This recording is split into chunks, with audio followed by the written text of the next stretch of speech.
All right, some breaking news coming in at this moment. The Great Wall of China has dashed India's hopes of entry into the NSG. China has made it clear that there will be no admission of non-NPT countries for now. Speaking to India today, Chinese negotiator at Seoul said it will push for non-NPT country-specific inclusion meet at a later stage.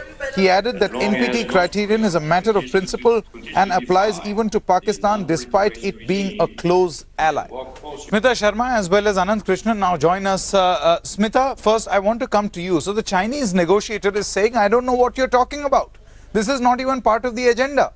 It's absolutely surprising because China has made this position very, very clear there as far as this meeting of the NSG in Seoul is concerned.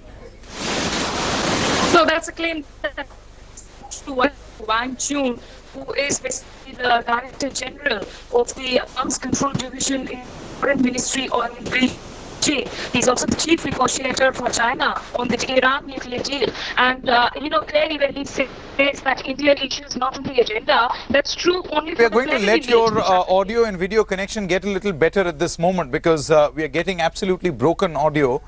We are going to get that to improve a little bit, but till the time you are able to manage that, let me quickly go across to Anand Krishnan joining us from Beijing, from China. He'll get us some perspective on what China seems to be up to. At this moment, Anand, it appears that the official position of China is that they cannot admit any non-NPT country into the NSG, and that rule applies to Pakistan also, which is a close ally of China. Is that going to remain the stated position? And if that is the case, is China absolutely close to any form of reasoning from India in the foreseeable? Well, Sanket, it seems right. It seems that it's a very firm stand they've taken on the NPT. From the comments that Wang Chun gave to Smita and Seoul, it's pretty apparent that they aren't budging on the NPT. And this was also further brought out in a statement that the Foreign Ministry put out, quoting Wang Chun this morning, where they're saying even more in a strong way that the NPT is a must. So on the one hand, they've been talking about criteria,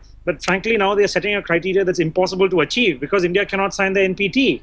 So the question was if both sides could arrive at a criteria that they could fit, and India of course believes it has more than any other country followed the NSG's criteria following 2008. But if China is insisting that the only criteria is the NPT, well frankly there's very little room for maneuver.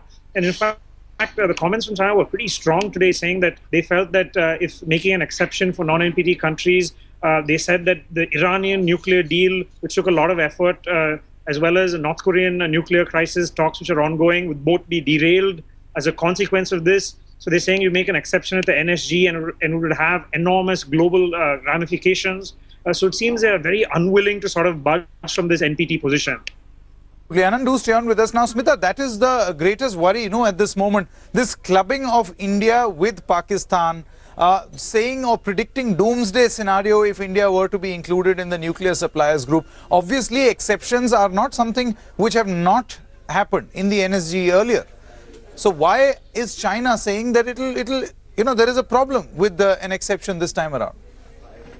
Look, I don't think it's right to say that China is, in a way, projecting it as a doomsday prediction.